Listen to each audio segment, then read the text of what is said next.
Oh yeah. Okay. It is.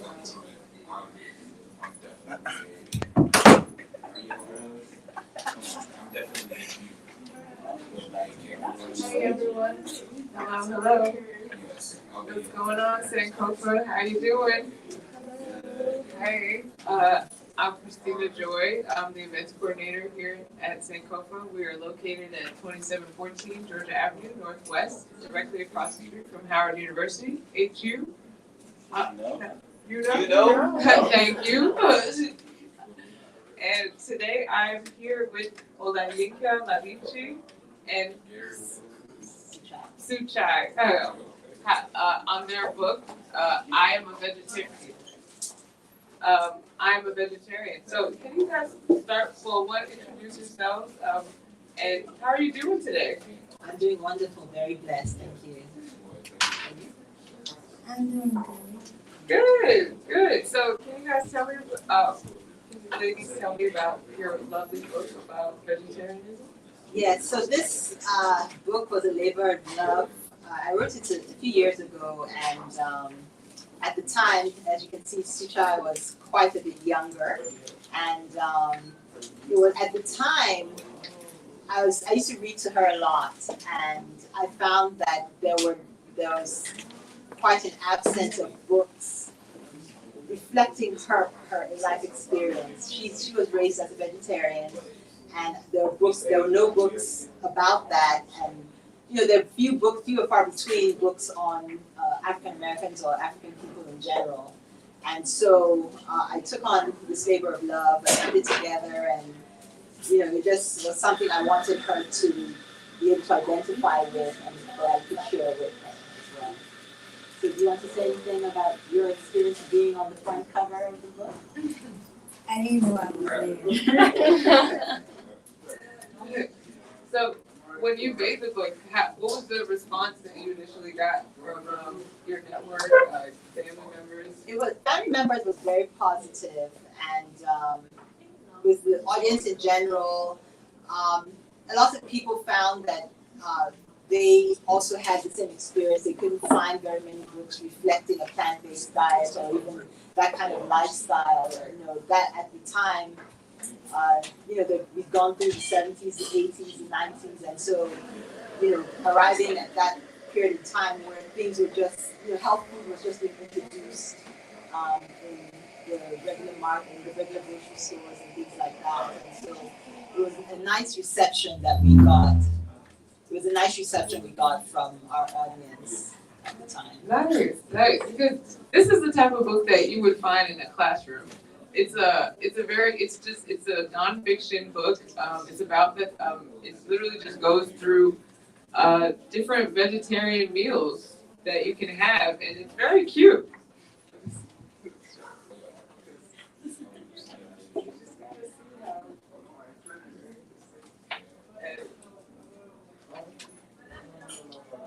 And it's so simple, but it's these simple books that you will find in a classroom that's made by like these big publishers that everybody knows about, but they're not necessarily featuring us in these books. They're not necessarily encouraging Black people to try a vegetarian diet. And this is a very important kind of book to have. As simple as it is, it's so cute and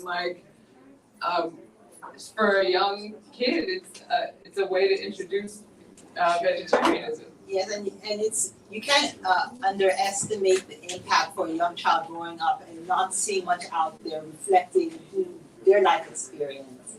And even something as little as opening up books and seeing people eating hamburgers and hot dogs and things like that. It's like, why do I have rice and tofu, and why do I have pounded yam with no meat in the stew and things like that? Because I'm originally from Nigeria, and she was raised here in the U.S. So it was also a way of introducing different cultural foods to our audience and letting people know that there are a wide variety of things that vegetarian children do eat, and it's not You know, it's not an oppressive lifestyle at all.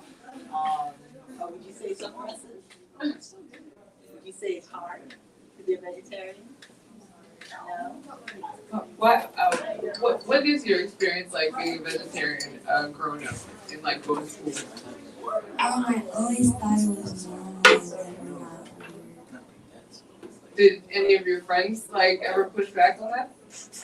No, most of my friends are vegetarians. Oh, nice. That's a nice circle of friends you have.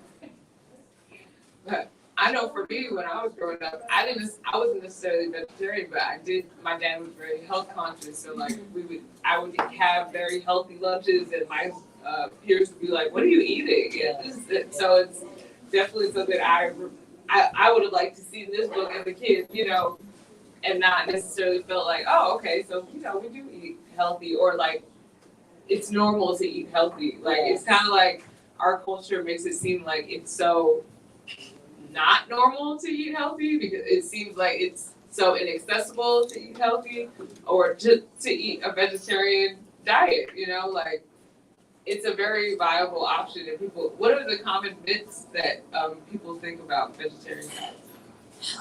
Some of the common myths is like you eat only salads. I've had that one. And when I've traveled around the world and experienced different cultures' approach to vegetarianism.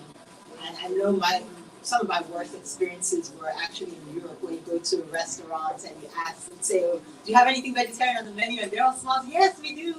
And they bring the dish, and it's a salad. First of all, it's a salad, just lettuce and maybe tomatoes for a whole meal. And then you're digging in your meal, and then you see little bits of fish in the salad. It's like, "What? Excuse me." This was what I had in mind. So, it's been an adjustment, and the other myths are like, you don't enjoy your food. And there's so many different ways to prepare vegetarian meals cross-culturally. There's a wide variety of ways you can approach cooking, or I should say preparing meals, because they don't have to be cooked. They can also be raw dishes as well. But it's I think now we're at the stage where it's more mainstream to be vegetarian, and a lot more people have accepted that that's an option. And even, with the phrase plant-based becoming so popular, a lot of people may not necessarily think of themselves as vegetarian, but they might just say, I eat a plant-based diet, or, something along those lines. Right. It is now trendy to be a vegetarian or a vegan or plant-based or whatever you want to call yourself. But, you do what's best for your body at the end of the day. Like, that's really what it's all about.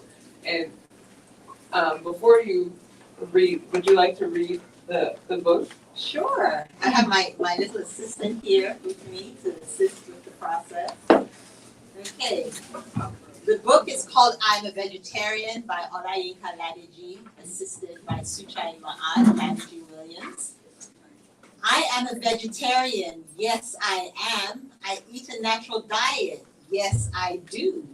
In the morning, I drink a protein shake. Yum, yum, yum. Now I'm wide awake. It has nut milk protein powder lecithin, flax, nut butter, banana without the skin. And I munch, munch, munch on my bowl of oat groats. I say, Douane, thank God, this has my vote. I eat raw nuts, lentils, and some beans, even tofu or moi moi for protein. I eat ground rice, barley, and quinoa for grains. My food is yummy and none remains. Some days I have some pounded yam or plantain or cassava, blessed I am. I eat different types of salads and vegetables. Kalaloo, kale, and spinach makes me so full. Broccoli and squash are my favorite picks. I gobble down collard greens and celery sticks. For snacks, I eat lots of fresh organic fruit. Vitamins and supplements in my mouth I put. And I sip on water and juice throughout the day. Gets me in the mood to play. I love my organic diet. I love what I eat. It makes my body healthy and strong, doesn't it? Can you give it up for Olayinka? Thank you so much. That is such a cute book. Like, especially because you're introducing different types vegetables that not everyone is always seeing in the grocery store, you know. And so what was that like when you came here from Nigeria and then you're raising your daughter here and the food choices are now completely different? Okay, when I lived in Nigeria, I was not a vegetarian at the time. I left Nigeria in 1811. And then my family moved to England for 3 years before we came here. And I started high school here, and it was almost immediately I arrived here, I went through a sort of metamorphosis. And I felt that I needed to make some significant changes in my life. And one of those changes, the obvious one to me, the first one would be to address my diet and lifestyle. And so overnight, one day I just decided, that's it. I'm not eating any more meat products, no meat, fish. At the time I still ate eggs and dairy, but it was just a cold cut thing for me. And so when growing up here as a vegetarian, like I said, over time things eased up in terms of the availability of vegetarian food and so forth in grocery stores and restaurants. And by the time I had Suchai and Ma'at, things were pretty much in a good place comparatively speaking. And I wanted her to also know that she wasn't alone. I made sure she had other people around who shared her diet, her lifestyle, and she's very confident in herself. And she takes on people who question her diet and that kind of thing today. And she's comfortable in her skin, and I thank God for that. Shout out to you. That's all you. What do you think? You think it's great. Good. Do you like that you've been able to share your lifestyle with your community and feel seen? How old were you when the book was initially published? Probably about 6 or so, maybe about 6. I'll get you This was published. And how old are you? I'm 11. Nice. Okay. I see you coming up. 11 and a half. She reminds me of that all the time. I'm almost 12. I'll be a teenager soon.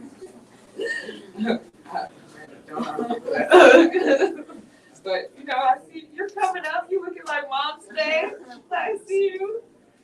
Now I want to open up to the audience for questions. If you would like to ask any questions to our authors here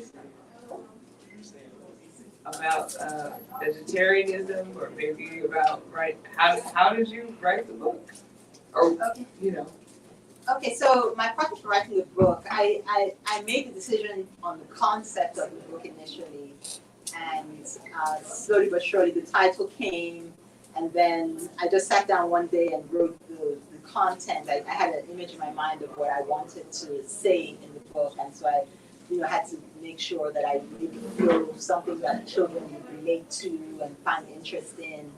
And then one question I had was, okay, now I have the concept, but where do I go for illustration? And illustration almost always kills children's book authors to do. It's just very difficult to find someone that whose artwork you appreciate enough to incorporate as a book. And so I decided, I know I don't draw, I don't paint, and I didn't know of anyone who did to the extent that I would have liked them to be included in the book. So I just decided to go with the idea of, why not use bright color pictures that, are eye-catching and something that people would be able to relate to immediately. And so I started searching for images to use and asked around about stock photo websites and things like that. So I used some of the stock photos from a couple of websites, and I also partnered with Sendeb Cafe in Washington, D.C., Northwest Washington, D.C., and also was able to get some pictures of food there. And then I actually took one of the pictures too, but I couldn't find a good picture of pounded yam, which is a Nigerian dish that we eat, and I couldn't find the picture, so I just made it one day and took a picture and said, okay, this is going to be in the book. And so that's how I gathered the images for the book. and put it together. A friend of mine had a business designing, as a graphic designer. She helped me with the cover, and so that's how it came together. Nice. That's amazing. It's like, 5 years later, it's still definitely relevant. Like this is definitely one of those books that you can just keep on using for different generations of children. Exactly. And I'm finding that a lot of people gravitate towards it and become more interested. Some people may not even have raising their children as vegetarian, but they like the concept of introducing their child to different food ideas and healthy eating options and that kind of thing. Absolutely, it's definitely about having options because I don't think people wouldn't be so reactionary towards the diet if they just knew about it. If it was a regular thing that this is an option, not like only certain kinds of people do this. So, is there any final words that you have? Oh no, excuse me. I just want to ask you two things. One is, did you initially try to find a book and then you couldn't find a book for your daughter and then you started, the motivation? And then the second one, is there a joint book between the two of you, or part two? The two of you actually really, something that would work as part two, book two or something. All right. That's a great idea. Okay, so your first question was again? The first one is were you forced to write this because Yes, you couldn't exactly. find the book? Exactly. So I actually looked around for the types of books that I had wanted my daughter to kind of relate to and get something out of, especially tied to her diet and her lifestyle. And I couldn't find very much at the time, to be honest. And so I decided, even though I knew she'd probably be out of that stage of growth by the time I got the book together, but I decided there's somebody out there who's probably in my shoes too, looking for something that they can read to their child on this topic, and that's how I came with the book. And in terms of a book that both of us will be working on, well, that's Olayinka Ladeji. Are you ready to take that on? So that's definitely something we can look into in the future. I really think it would be interesting because I know she is too shy maybe to talk, but in terms of what she thinks about the book and what she would want to add between the two of you talking, it would be, if you take the discussion, and it would be part two, and I think that's would be logical to me. Because I agree with you, it's when you have kids and you're looking for books, especially now it's great because there's a lot of children's books, good illustration. My wife and me raised 6 kids. It was very difficult to find children's book. We used to get it from England and Canada, and rare, for black kids. So for me, I wish this was then there, because my wife is also semi-vegetarian Okay. and raised their kids with mixed diet. But I think 2 books would be logical, in my opinion. Definitely honor your request. Yes, ma'am. Did you have problems, or how was your publishing experience? The publishing experience, actually, I did a little bit of research in terms of publishing, and I really, in the end, I kind of figured that self-publishing was the route I wanted to Is go. your mic on?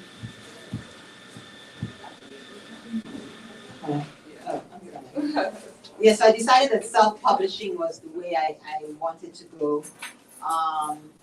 But the printer I used, they had services to assist that were typically, publishing activities. For example, they offered to manipulate the image I had for the front cover. They offered suggestions in terms of formatting and content, but in the end, I made the final decisions about what the direction the book was going and how it was going to take shape, and that was empowering to do that. And I didn't have to answer to anyone else. And And in terms of printing, I started out with Create Space. I'm not sure if you're familiar with it. Create Space was at that time was an outfit that was owned by Amazon, and so it ended up that they had a book for sale on their website, but they had gone through that finalization process with Create Space, and now Create Space has folded into Kindle Direct Publishing.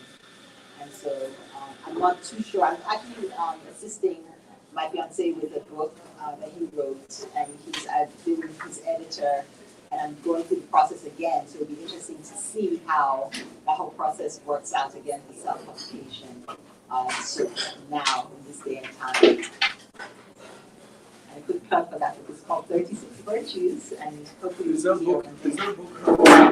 book yours also? Yes, this book is mine also. It's called Spirituality, Complementary and Alternative Health Practices and Their Promise for Public Health. I'm actually, by training, I received a master's in public health, and I have been on a journey with my spirituality and also with health and wellness that I felt I had something to share with the world as a completely different perspective, not accepting Western or allopathic medicine as the paradigm, but looking at ways we could complement the natural approach with the Western medical approach for optimal health. And so that's a book I wrote for adults as well. It's available here at Sankofa, so hopefully if you would like to read some more about the topic, you're welcome to take a look at it as well. Yes, sir. Yeah, two things. One, I found that in my own experience with vegetarians, it's like I eat vegetarian from time to time. I don't have to eat meat every single time I eat. Right. And I found it very educational when people are challenging my diet choices. And I tell them, like, you can eat veggies without meat, but you'll never eat meat without veggies. Because the thought never crossed their mind. You'll never sit down and just have a piece of steak and that's it. Or lamb chop and that's it. You're like, where's the other 3 courses of the meal? But you can have the veggies without the meat and still have a complete meal. And that seems to be a thought process for a lot of people, that you can have a vegetarian dish. Yeah. Doesn't necessarily mean you have to commit to being a vegetarian. Right. And so I just want to arm you with that, because it's that all or nothing thing that I think intimidates people. But you can have a delicious meal without having meat on it. And then finally, my question is, do vegetarians drink alcohol? I know some vegetarians who do, I know some vegetarians who don't. Hopefully that answers your question. And then one thing, because Dick Greger's sitting in, and I have to say that he says that we're digging our graves with our teeth. So if you can speak to all of that. Wow, digging our graves with your teeth, that's pretty powerful. Yes, everything you eat becomes a part of your physical body. I call it your physical vessel. I don't encourage people to identify with their bodies. You identify with your divinity as being tied to God. And if you look at it from that perspective, you're a caretaker of your body on behalf of God. And everything you put in it shows respect to that body you've been given to make it through this lifetime with. That includes Jesus juice. Well, if you would like to include that, but really, it's definitely empowering to be able to understand that you don't necessarily just eat for your taste buds. Food should taste good. I'm not saying it shouldn't, but the primary reason you eat is to vitalize and energize your physical body, and that should be what comes to mind when you select your food choices. So that's pretty much what I have to say about that. And with Gregory also, I did read quite a number of his writings and heard him, as a comedian, and have had a chance to meet his daughter, Ayana, and he's really was a pioneer in his time in terms of a natural diet and really encouraging, putting everything in perspective: diet, health, politics, the social side of life and things like that. He was definitely quite, say, when an elder dies, it's like the library being burned to the ground, and he passed on and he left an enormous legacy. So we say thank you to him for all that he did and is doing on the other side. Do you have another question? Oh, I did. Because of your title, I am vegetarian. Have you thought about having like probably I guess maybe the college age version, because it's something that people, so they were the points that were made earlier, in making that transition and just, like I guess a more mature version of how to kind of bridge the people who are trying to figure out how to make that transition and what it takes and how you kind of ease into it maybe, or, and maybe like a guide to becoming, vegetarian. I mean, I hadn't necessarily thought of that myself, but it's definitely something I see where you're right that it's something that would be very much needed and appreciated. So, between you, the two of us, maybe one of us can put something together. Well, I really want to thank you for bringing your daughter and being present with her. She's shy now, but I think the benefits of it in the long term is very visible. But I was going to ask her, I know she's just one word answer. But in terms of how was your vegetarian lifestyle, how was it met at school with peer groups, peer pressure?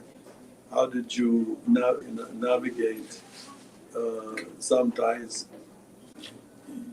Are you in public school? I'm in private school. Private school. Is there a cafeteria where all of you go to? Most people just bring their lunch. Do your friends know you're a vegetarian? Yes. And so, what do they think of it? Well, they don't really care. But when I first went to school, sometimes when they got to go out to eat or get snacks and things, and I didn't get to do that, I felt bad. But then my dad started packing me snacks and stuff. So, what would the food they bring or the food they buy, did it make you crave for it? Not really, but I kind of felt left out. Yeah? Yeah. And you told your mother? No, I didn't live with my mom. Okay. Well, thank you. Thank you. So, were you aware of, for example, how do you navigate the world she goes into and the world she comes back into? Usually, that's the problem a lot of parents face. Yes, I think in Suchai's case, she has even though she said she feels better, she has a quiet confidence about her choice and her lifestyle that she was brought up in.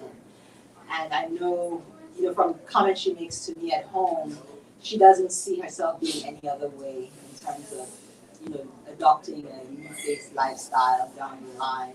She doesn't feel like she's, like even she checks her foods to make sure that there's no trace of eggs or no trace of, different animal ingredients in there. And, she does it without me ever asking her to do it or anything like that. She does it on her own.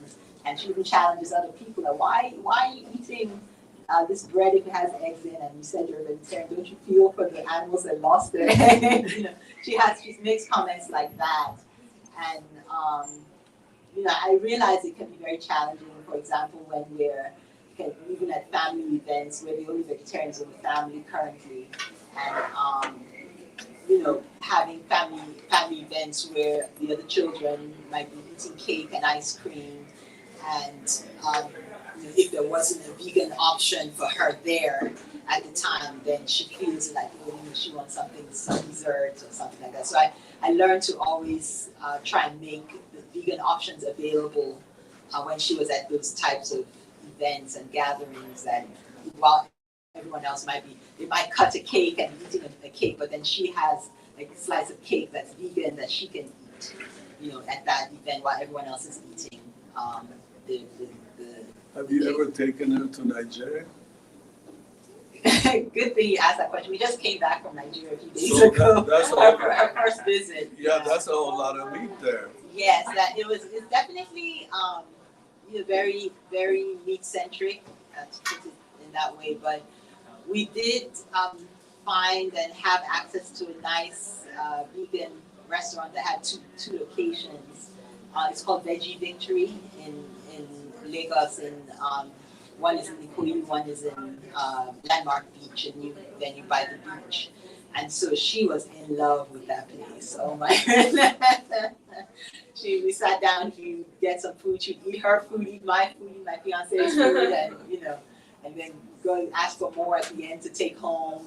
But she really loved it. And the good thing about it there with Veggie Victory is that they had Nigerian dishes, traditional Nigerian dishes that were she was able to eat and try for the first time that I may not myself know how to make. But she was like, she had ogbono soup with this made. She was, why is the soup drawing up like this? Does it have okra in it, or what? Why is it drawing up? And just different types of food. She had shawarma she hadn't had before, and there's just different things she got to try. And I was grateful that the gentleman who pioneered and founded the restaurant is definitely very very driven and very passionate about bringing vegetarianism to Africa as an option, as a viable option, and he's making some inroads to that regard. Well, a couple of questions for you guys. I don't know if you went into this. I kind of came here late, but one is, how do you compensate for certain things that are usually? This is sort of a nutrition question. I don't know if this is what the conversation is about, but there's certain things that are really only sourced, not only sourced, but possibly the best sources are, say, animal products for certain nutrients that are vital, such as vitamin B12, such as DHA. And how do you account for this in a vegetarian diet? And my other question, somewhat related, is this whole sort of like plant-based movement, which in part is somewhat interesting to me, but the other part that scares me about it is that it sort of has people, I feel like, moving away from like eating wholesome food and going into like more processed food, which is kind of a very weird direction to get. So like, how do you see these two things? Okay, so in terms of the nutrients, by the way, it's vegetarian. It's propaganda also. In terms of getting the nutrients that you need, the most convenient and the easiest way out is just supplementation. Taking B12 supplements, taking vitamin D supplements, and there are other supplements that everyone should be taking just because our food is so depleted of nutrients nowadays, with the soil being overused and misused around within the agricultural industry. But what I do to make sure we get the nutrients is, like I said, supplementation. So we do take dietary supplements, and then you can find B12 in other foods, and green leafy vegetables are a good source of a lot of nutrients that are hidden from vegetarian diets a lot, and so forth. So that's one way we address that. To your next question, you were asking about plant-based. Yeah, so that is a tricky one. When I first became vegetarian, I did not want to do anything that looked, smelled, tasted anything like meat. I was very, very adamant about that. I got my nutrition from beans and lentils and tofu and that kind of thing. But as time went on, and especially with raising my daughter, she's, there's a particular kick that some of the mock meats have to their taste that she likes, and so I don't deprive her of that. If she wants to have a veggie burger as opposed to beans, I let her have that with, as like a mock meat alternative. And we don't use a lot of mock meat. So the most processed we get is typically tofu, But just recently we started using a lot of the Beyond Meat products as well. Like they have beef, Beyond Beef that you can make into like meatballs and spaghetti and things like that.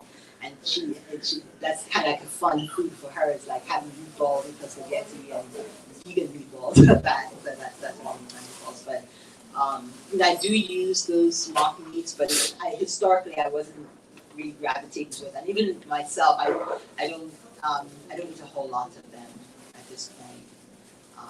So it's just when she wants a certain type of interesting meal that I might make that for her.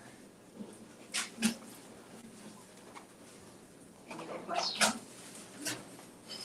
Yes, sir. I want to hear more about, you said that you weren't a vegetarian when you was in Nigeria. Correct. So when did you exactly become a vegetarian? What's the story of your transition? Wow. Okay, so when did I become a vegetarian? I became a vegetarian at age 14. I was in high school. You decided. I decided at age 14. At age 14. Okay, let me put a pin in there because I'm telling you my story, so I want you to be more honest. No.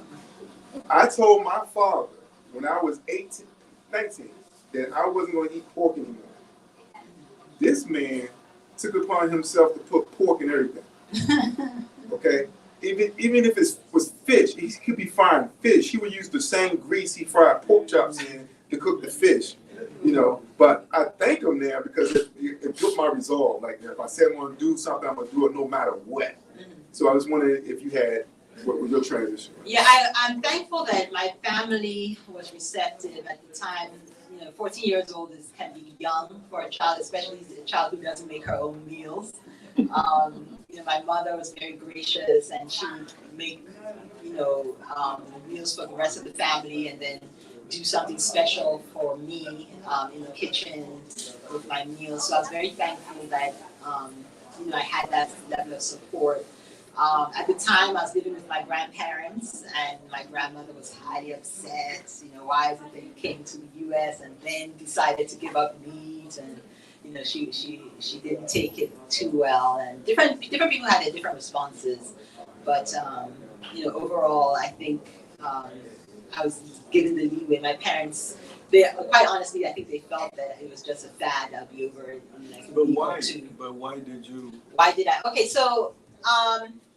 I used to read quite a bit, and I used to read a lot about the source of meat, the conditions the animals were kept in, the fact that our bodies physically weren't even built to handle beef and a lot of foods in terms of digestion and the shape of our teeth and things like that, that our bodies are more geared toward processing a plant-based diet.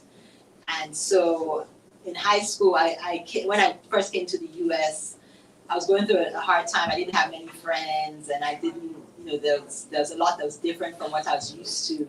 And there was one day, I was at the YMCA, and a friend of mine who actually was a Hare Krishna at the time, he bought a soda, and he placed the soda up on the shelf, and then got down on his knees and was offering the soda to God. And that just struck me like, whoa, is that deep? And so I went home and was like, wow, diet is so important. And here he is offering just a simple drink to God before he puts it in his body. And I was thinking of all the things I put in my body and so forth. And that particular night was when, I just said to myself, that's it. This is the life I'm going to follow. And by the next day, yeah, but where did the information come in terms of the information? This is 19 what? This was 1981. 91. I think around 91. 91. So where did where did the information come into your consciousness? Well, when I lived in England, I had a friend that was a vegetarian, and I witnessed her lifestyle. She was vegan. She was, we were 13 at the time, and she was vegan.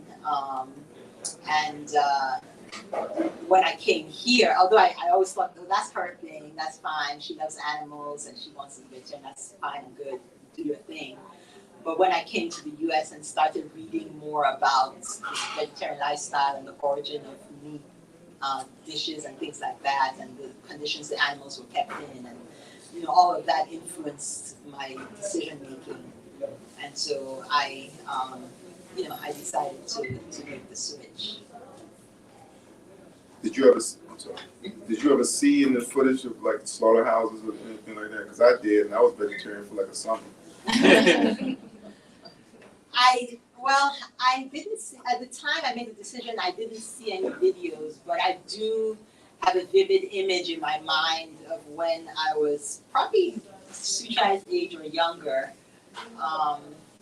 We were in our village, we went for a festival, and then right in front of our compound, my grandfather lived in, it was like pretty much like a mud hut, and we came outside and we were sitting outside, and it was festival, they brought this big ram, they had these big, burly, strong men, each side of the ram, holding the ram down, and then somebody brought a big saw and just started sawing the head off the ram while it was still alive. And that struck me, that image, even though I continued meeting for a while, I remember that. That was a very powerful image from me growing up. And, the ram's kicking and they're holding it and his head going left and right, blood's flying everywhere. And, so it was something that, it came back in my mind around the time I became a vegetarian. I just remember I had a pet rabbit. My grandfather cooked it. Ooh! And they told me it was chicken. Oh, I hate it too. Yeah, I know I forgave him for that one. You should see the side. Maybe that's what's wrong with me, Howard. That's a similar path that Tracy reporter because Tracy McWhorter had she wrote By Any Means Necessary, and I read that book, and I'm pescatarian, but when I read in her book was that Dick Gregory actually influenced her to when she took a semester at Howard. She was I can't remember what school she was at originally. I think she might have been at like Spelman. But she did a semester at Howard, and Dick Gregory was in the area speaking about vegetarianism, and that really like transformed her. And then she said she went to I can't remember what country in Africa she went to, but she went to a country in Africa where she also witnessed the animal being sacrificed for dinner. I think it was a goat, and she was like, after that, it was a wrap. So that traumatized, like seeing that, of course, is like not necessarily something that many people see now regularly. So it's a lot easier for people to not think about that aspect. But now with all these documentaries about what the health and all these things are being exposed about the meat industry, and now we have a lot more information to make responsible choices about how we eat and what we buy at the grocery store, because we all know that we don't know what they're actually doing. Yeah, I agree with that. And just mentioning Gregory again, and I remember, around the time where I was diligently studying everything I could about vegetarianism as a teenager, and I think he had a book called Natural Diet for Folks Who Eat or something like that. And that was one of that's and hearing just his approach, and he lived what he spoke. He practiced what he preached, and that was something that was very important for us to learn from as well. Thank you all so much. Let's give it up. May I ask a question? Oh, sure, please. So I noticed that you mentioned that you do purchase Beyond Meat and those processed things. Do you have concern about how that is processed? Well, the preservatives, not the preservative aspect. I mean, everything that has been manipulated beyond its natural state, to me, is not really necessary. I could very easily buy vegetables and grains and beans and lentils and prepare them. That's what we're doing in Nigeria. She was complaining, well, we could have beans again. But, I could very easily prepare them and call it a day. but you know, everything, even to food to a certain degree, has been processed as well. But the mock meats, they've taken it to a whole other level in terms of the process, and it's something that is, you know, it's been a compromise, I should say, for me to adopt that, because at one point, like I said, I wasn't interested in anything, mock anything. Yeah, but isn't the reality of life is that we are full of compromises, right? And for the number of people that exist in the world, there is no way for us to keep people fed 365 days a year without there being some preservatives, right? Okay. So I don't know the answer, but I'm curious to hear how we resolve the potential conflicts. I mean, I don't want preservatives, everybody, the cancer, this, that, and the other. And yeah, and it does have some impact. But a lot of us would be hungry if we couldn't have foods that were stored from one season to the next. I mean, you know, you couldn't keep people fed. The earth, everybody is not in a tropical climate where food can be grown 365 days a year. And so there's some preservatives. Yeah, I mean, you make an important point, and I think, you know, with any lifestyle choice, you have to look at it holistically and sort of do the best you can with what you have at your disposal, the resources you have at your disposal. And it's a personal journey and a personal choice in terms of what you accept and what you don't, what you're willing to tolerate, what you won't. So, you know, it's really up to the individual to make those decisions for themselves. Thank you. Thank you guys so much for coming. Appreciate it. Thank you.